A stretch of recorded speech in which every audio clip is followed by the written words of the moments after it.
చూసుకున్నట్లయితే ఈ 8 నెలల పరిపాలనలో రెడ్ బుక్ రాజ్యాంగంలో మరొక చాప్టర్ తెరిచారు. పాత నాయకులు ఎవరైతే అప్పట్లో చెలరేగిపోయారో అందరూ అరెస్టు పూర్వం కొనసాగుతుంది. వల్లభనేని వంశీ గారి అంశం ఎలా అనిపించింది?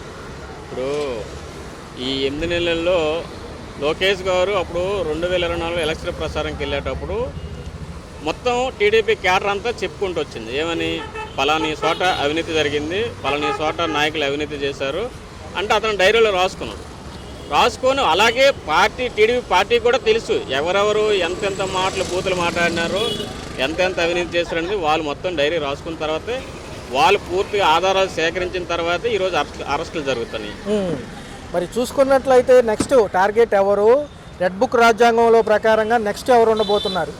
నెక్స్ట్ ఎవరు ఉంటారంటే చెప్పలేము. ఎందుకంటే ఇప్పుడు చాలా వరకు సోషల్ మీడియాలో ఏమవుతుందంటే రోజా పేరు వస్తుంది, తర్వాత కొడాలని పేరు వస్తుంది, అంబటి రాంబాబు పేరు వస్తుంది. సో ఇలాగ చాలామంది మంత్రుల పేర్లు వస్తున్నాయి. సో చూసుకున్నట్లయితే అభివృద్ధి సంక్షేమం రెండు కళ్ళు అన్నప్పటికీ ఖజానాలో డబ్బులు లేవు కాబట్టి కొంచెం సమయం తీసుకుని ఇస్తామని బాబు గారు. రెండోది, ఒకవేళ లేట్ అయితే పరిణామాలు ఎలా ఉంటాయి? మళ్ళీ ఒక్క మాట చెప్పమంటారా?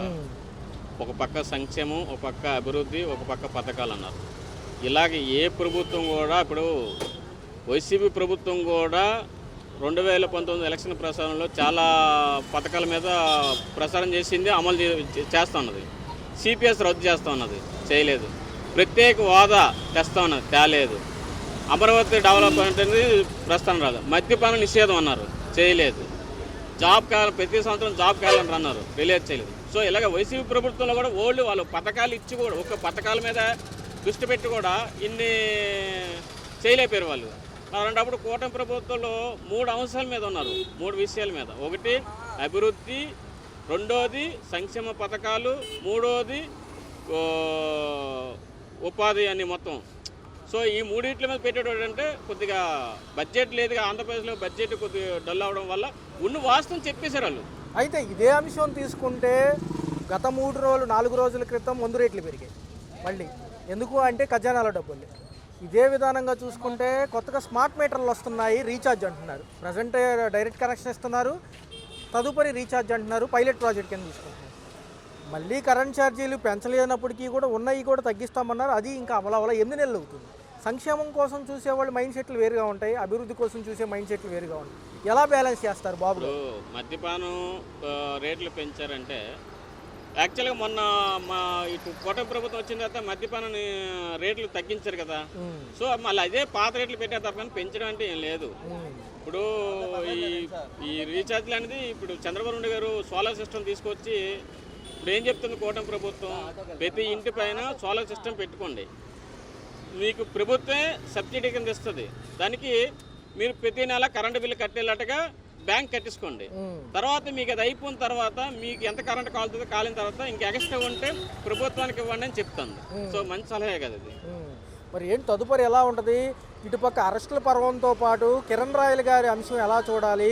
పార్టీ నుంచి ఎటువంటి క్రమశిక్షణ చర్యలు ఉంటాయో? మహిళల్ని వేధిస్తున్న సెక్షన్ల కింద ఆయన పైన అనేక అభియోగాలు వచ్చాయి. పోలీసులు ఏమో మహిళలను అరెస్ట్ చేశారు. ఆ మహిళని ఎలా చూడాలి? ఈ అంశం నిజంగా పవన్ కళ్యాణ్ గారు ఎలా స్పందిస్తారు? దీని గురించి స్పష్టంగా మాకు విషయం చెప్పాలి. మొన్న ఇంతకుముందు జానీ మాస్టర్ గారు కానీ ఇప్పుడు కిరణ్ రాయల్ గారు కానీ జనసేన పార్టీ అధినేత పవన్ కళ్యాణ్ గారు స్పష్టంగా ఒకే మాట చెప్పారు. పార్టీలో ఎంత పెద్ద లీడర్ అయినా సరే, ఎంత పెద్ద కార్యకర్త అయినా సరే, ఎంత పెద్ద నాయకుడైనా సరే అద్దు దాటి తప్పులు జరిగితే సస్పెన్స్ అన్నారు.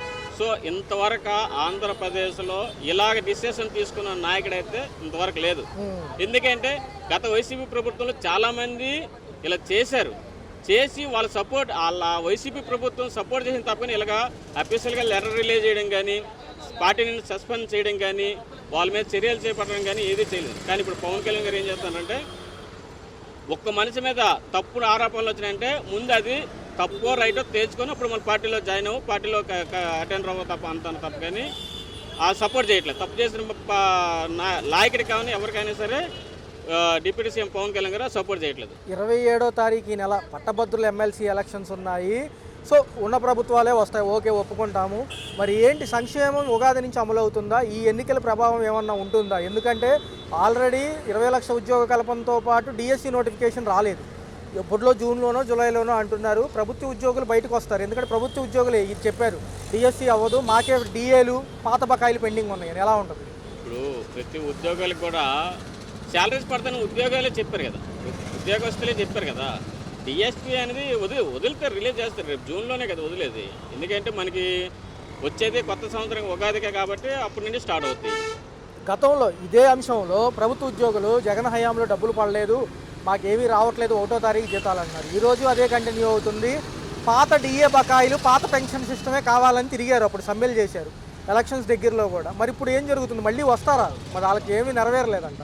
ఒకసారి నేను 2002లో మన విజయవాడ బీఆర్టీసీ రోడ్లో ఉద్యోగస్తులంతా శాలరీస్ పడట్లేదు అనేసి ఒక పెద్ద సమ్మె నిర్మించారు. సో అప్పుడు నేను చూసింది ఏంటంటే, ఆ రోజు ఉద్యోగస్తులు వైసీపీ ప్రభుత్వం మీద ఇంత వ్యతిరేకం వచ్చిందా అనే ఆలోచన అప్పుడే నాకు అర్థమైంది.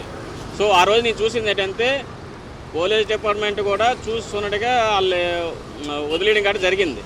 ఎందుకంటే ఒక పోలీస్ డిపార్ట్మెంట్ కూడా ఒక ఉద్యోగస్తులు కదా, వాళ్ళకి కూడా టైంకి శాలరీ లేకపోతే, ఎవరైనా ఉద్యోగస్తులు అనేసరికి టైంకి శాలరీ రాకపోతే వాళ్ళు గడవడం కష్టం కదా. సో దానివల్ల చూస్తుంది. కానీ అది దృష్టిలో పెట్టుకుని కూటమి ప్రభుత్వం ఏం చేస్తుందంటే, 1వ తారీఖు 2వ తారీఖు ఉద్యోగస్తులు ప్రతి ఉద్యోగస్తులు కూడా జీతాలు ఆపడం అయితే లేదు, వేస్తున్నారు. ఇంత అయితే లేదు. మొన్న చూసుకున్నట్లయితే చిరంజీవి గారు నేను రాజకీయాల్లోకి రాను అని ఒక మీడియా సమాముఖంగా చెప్పారు, ఒక సినిమా సంబంధించిన ప్రెస్ మీట్లో. ఎందుకంటారు? అసలు ఆయన ఎవరిని అడగలేదుగా. రాజకీయాల్లోకి రాననేసి అతను చెప్పడం అనేదంటే, ఇప్పుడు మన ఇండియాకి నెంబర్ 1 ప్రధానమంత్రి నరేంద్ర మోడీ గారు, ఒక పక్క నరేంద్ర మోడీ గారు కూడా చూస్తున్నారు. మన లేటెస్ట్గా మన తెలంగాణ సీఎం రేవంత్ రెడ్డి గారు కూడా ఒక పార్కు ఈవెంట్కి తీసుకెళ్లారు. సో ఇలాగేంటంటే, ఇప్పుడు చిరంజీవి గారిని రాజకీయాల దృష్టిలోనే తీసుకెళ్ళట్లేదండి. ఆయన ఒక 40 సంవత్సరాల్లో ఒక సినీ ఇండస్ట్రీలో నెంబర్ 1 స్టార్, ఆయన ఒక నెంబర్ 1 స్థానాల్లో ఉన్నాడు. ఆయన ఈరోజు ముఖ్యమంత్రులు ఉండొచ్చు, మారిపోవచ్చు, లేకపోతే మంత్రులు ఉండొచ్చు, మారిపోవచ్చు, కానీ మెగాస్టార్ అనే స్థానం అనేది ఎప్పుడు అలాగే ఉంటుందండి. ఎందుకంటే ఒక విషయం చెప్తున్నాను, మొన్నటిదాకా తెలంగాణలో కేసీఆర్ గారు సీఎం, కేసీఆర్ గారు లేరు, ఇప్పుడు రేవంత్ రెడ్డి గారు. కానీ మెగాస్టారే. మొన్నటిదాకా ఆంధ్రప్రదేశ్లో జగన్మోహన్ రెడ్డి సీఎం, ఇప్పుడు చంద్రబాబు సీఎం. కానీ మెగాస్టారే. అది ప్రజల నుండి వచ్చిన అభిమానం కాబట్టి ఆ స్థానం ఇప్పుడు అలాగే ఉంటుంది. దాన్ని ఆ గౌరవాన్ని నిలబెట్టుకుంటూ వస్తుంది. అలాగే అతను రాజకీయాల్లో చూశాడు కాబట్టి, అతను ఒక నిజాయితీగా ఒక స్మూత్గా ఉంటారు కాబట్టి అతను రాజకీయాలు సరిపోవడం అనేసి అతను సైడ్ అయిపోవడం జరుగుతుంది. మరి ఏంటి పోలవరం అమరావతిని ఎలక్షన్ ప్రచారానికి వాడుకుంటూ ఇలా ప్రతి ప్రభుత్వం నెరవేర్చుతామని చెప్పి ముందుకెళ్తూనే ఉంటుందా? నెరవేరుస్తారా? హైట్ తగ్గించిన విషయంలో కూడా మొన్న గొడవలు జరిగాయి. మరి ఏం జరుగుతుంది? నిజంగా ఒక చేత్తో ఇచ్చి కేంద్రం ఇంకో చేత్తో లాక్కునే ప్రాసెస్ ఉంటుందా? పవన్ కళ్యాణ్ గారు ఉన్నారు కాబట్టి చెప్పినట్టుగా అమలు చేస్తారా? ఇప్పుడు పోలవరం ప్రాజెక్ట్ విషయానికి వస్తే, ఆల్రెడీ కేంద్ర ప్రభుత్వం 16,000 కోట్లు అంతా రిలీజ్ చేసింది. అమరావతి డెవలప్మెంట్ కూడా కేంద్రం ఒక నిధులు అనేది విడుదల చేసింది. ఆల్రెడీ అమరావతికి మెట్రో ట్రైన్ మార్గం కూడా రిలీజ్ చేసింది. సో ఇదంతా ఏంటంటే, ఓన్లీ బీజేపీ ప్రభుత్వం, జనసేన, టీడీపీ కూటమి ప్రభుత్వం ఉండడం వల్ల ఆంధ్రప్రదేశ్కి ఒక నిధులన్నీ వస్తాయి. దీనికి ఈ నిధులు రావడానికి కారణం ఆంధ్రప్రదేశ్ వైపు బీజేపీ సెంట్రల్ గవర్నమెంట్ చూడడం కారణానికి ఒక డిప్యూటీ సీఎం పవన్ కళ్యాణ్ గారే దీనికి కారణం. సో ఫైనల్గా చూసుకుంటే జగనన్న 2.0 ప్రజల్లో ఏదన్నా విప్లవం తీసుకొస్తుందా? పథకాలు, సంక్షేమాలు, ఉగాది అన్నారు, అప్పుడు కూడా డౌటే అంటున్నారు, మళ్ళీ జూన్కి అంటున్నారు. ఆయన వస్తే మళ్ళీ ఎలా ఉంటుంది? ఇప్పుడు జగన్మోహన్ రెడ్డి గారు 2.0 అని చెప్పారు. ఎందుకంటే మొన్న ఎలక్షన్లో అతనికి ఆ వైసీపీ పార్టీకి 40% ఓటు వచ్చిందని అన్నారు. సో ఆ ఓటు ఇప్పుడు ఏమవుతుందంటే డ్రాప్ అయిపోతుంది. ఓటు అనేది ఓటు బ్యాంక్ అంటే తగ్గిపోతుంది. ఇప్పుడు చాలామంది వైసీపీ నాయకులు జనసేనలో కొంతమంది ఎక్కువ చేరుతున్నారు, టీడీపీలోకి చేరుతున్నారు. మరి ఆ లోకల్ నాయకులు చేరేటప్పుడు ఏం చేస్తారంటే, ఆ లోకల్ ఉన్న కార్యకర్తలు కూడా తీసుకెళ్ళిపోతారు. ఓటు బ్యాంక్ తగ్గిపోతుంది కదా. సో అతను ఇప్పుడు అందుకే మళ్ళీ ఎలక్షన్ తిరగడం జరుగుతుంది అనమాట. ఆ వైసీపీకి ఆ గ్రాప్ పడిపోతుందని తెలుసు కాబట్టి అందుకే తిరుగుతున్నారు ఇప్పుడు.